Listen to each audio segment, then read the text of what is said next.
Bonjour et bienvenue dans l'invité de l'économie. Je reçois Ben Marel, cofondateur et dirigeant du fonds de capital risque Brega, spécialisé dans la tech, et Abdoulaye Bari, fondateur de Waymo Africa, qui fournit un service de transfert d'argent en Afrique. Bonjour. Bonjour Ali. Alors Ben Marel, première question, votre fonds, 1,5 milliard d'euros en gestion déjà en moins de 7 ans, c'est ça? C'est exactement ça, effectivement. On a démarré en 2015 l'aventure Brega sur la base de notre expérience entrepreneuriale, parce que c'est ça qui fait notre différence dans le marché. Chez Brega, tout le monde est entrepreneur et on avait envie d'apporter un peu cette expertise aux startups que l'on finance. Tout ça parce qu'on est tous convaincus que la technologie peut changer le monde et le rendre meilleur. Et c'est ce à quoi on s'attelle au quotidien dans nos investissements. Vous commencez par la France, après Londres, après l'Espagne, c'est ça? Tout à fait. On avait cette vocation à être une entreprise qui touche au-delà de ses frontières l'ensemble des entrepreneurs. Et donc, on a démarré avec un premier bureau à Paris, puis Londres, puis Barcelone. Et aujourd'hui, on rayonne dans toute l'Europe avec des investissements aussi en Allemagne et ailleurs. Et donc là, envie d'Afrique. Pourquoi? Parce que naturellement, l'Europe a des liens avec le continent africain, historique en tout cas. Et puis, c'est vrai qu'il y a beaucoup de perméabilité entre ces écosystèmes. Et comme on est juste de l'autre côté de la Méditerranée, eh bien, on regarde ce qui s'y passe. Et quand il y a beaucoup de challenges auxquels sont confrontés le continent africain, quand il y a de la croissance avec la population africaine, vient des opportunités d'entrepreneuriat et notamment technologiques. Et c'est ce qui nous intéresse. Donc, si on peut participer à l'éclosion de cet écosystème, on en sera ravis. Alors, exemple, Abdoulaye Bari, vous commencez comment et pourquoi une techno, donc une fintech, sur les transferts d'argent en Afrique, plutôt de l'Ouest, je crois. Oui, effectivement. Alors, Waymo est une solution d'inclusion financière destinée à bancariser la population africaine et sa diaspora. Encore aujourd'hui, plus d'1 milliard d'Africains n'ont pas accès aux services financiers tels qu'on le connaît dans le monde, notamment en Occident ou dans les pays de l'OCDE. Waymo est une réponse à cette problématique. À titre d'exemple, moi, j'ai eu la chance d'être né en Guinée et d'arriver en France lorsque j'étais encore assez mineur. Et quelques années plus tard, lorsque j'ai commencé à travailler et à gagner de l'argent, j'ai voulu en envoyer à mes parents qui sont restés en Afrique. J'étais là face à un gros défi, ma mère n'ayant pas de compte bancaire. Et même si elle avait un compte bancaire, mon banquier parisien ne m'aurait jamais permis d'effectuer un virement vers l'Afrique parce qu'il n'a aucune connaissance du bénéficiaire effectif.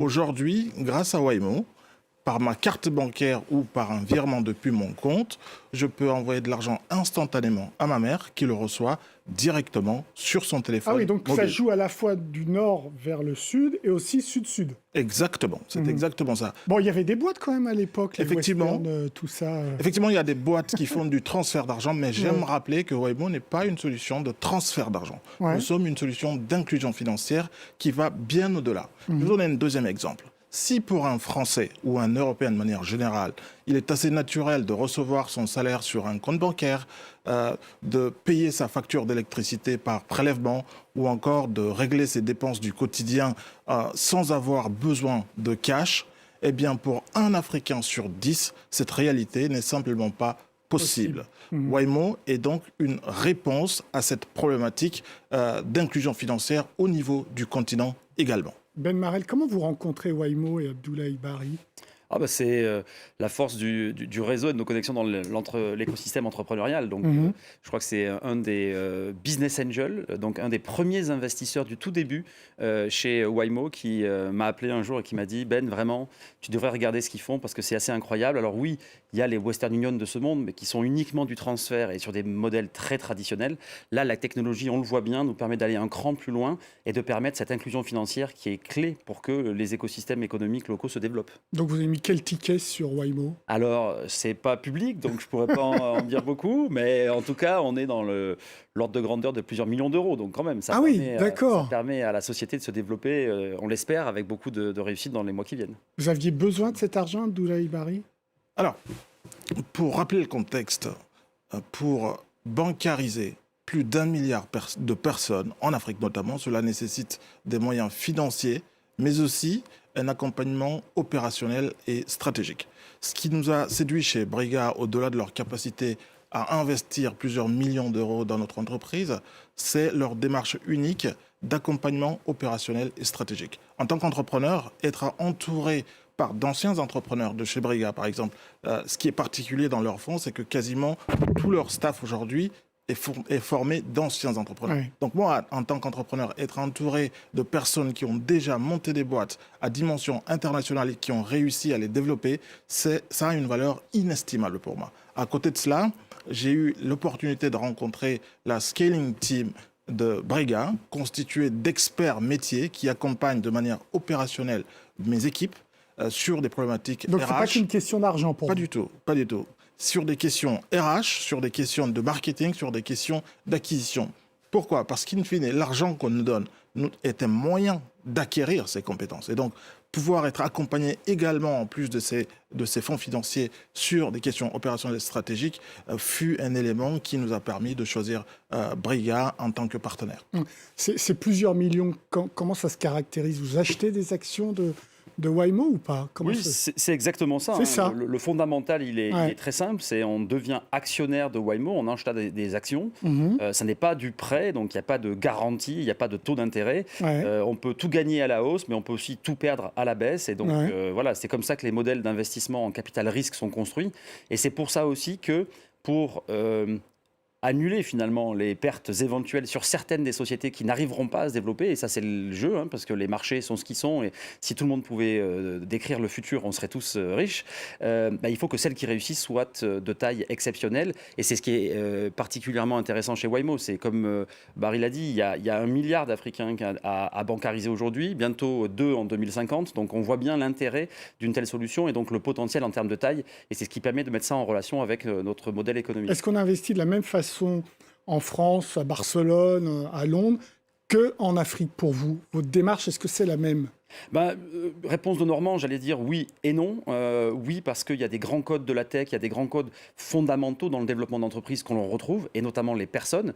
Une des raisons pour lesquelles on est aussi ici, c'est parce qu'il y a eu cette connexion et cette confiance, établir cette confiance avec les entrepreneurs.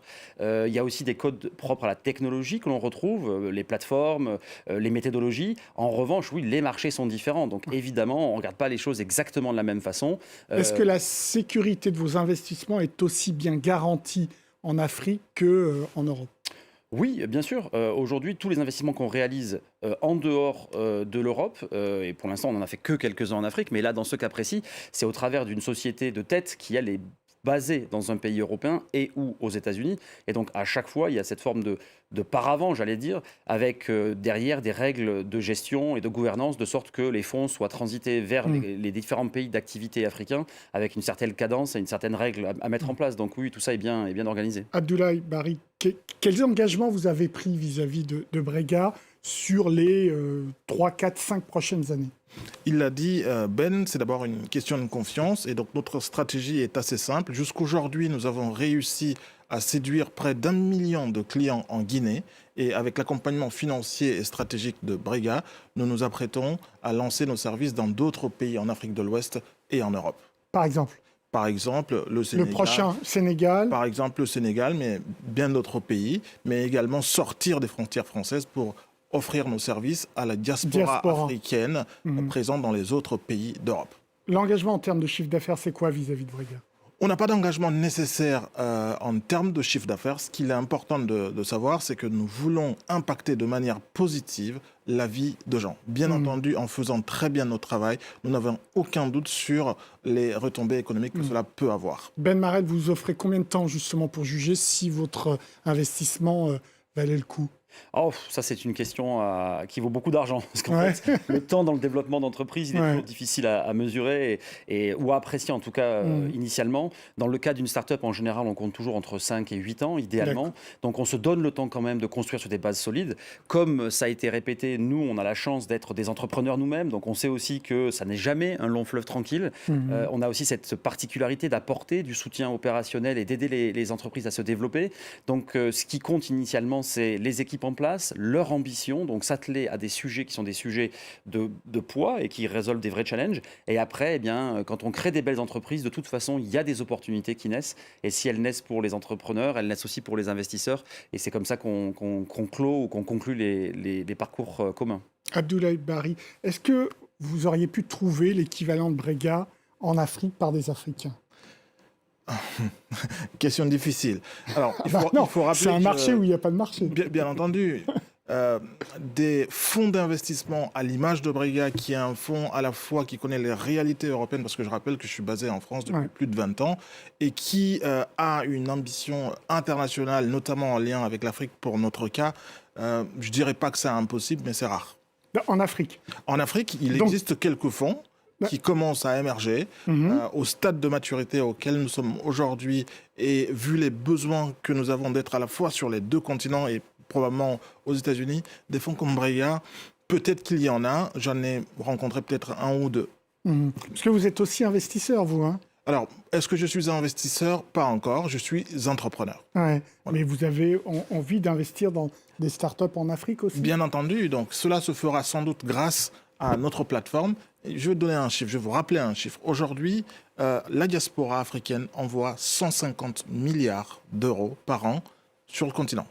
L'idée pour nous, à travers Waymo, c'est d'aider à structurer ces fonds de sorte à ce qu'ils bénéficient à l'économie structurelle du pays. Donc financer des projets et pas simplement envoyer de l'argent pour de la consommation usuelle, mais financer de réels projets de développement. Abdoulaye Bari, merci pour vos réponses. Ben Marel, merci également pour vos réponses. Avec plaisir. L'invité de l'économie, eh bien, c'est terminé. Évidemment, vous pouvez retrouver cette émission sur nos réseaux sociaux, nos podcasts et bien sûr sur france24.com. Au revoir.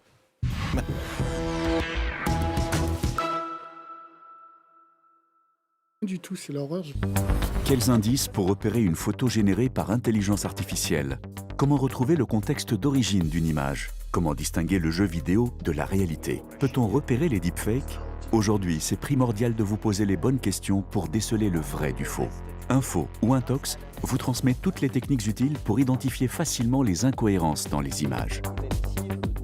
Déceler le vrai du faux en un clin d'œil. C'est grâce à Info ou Intox sur France 24.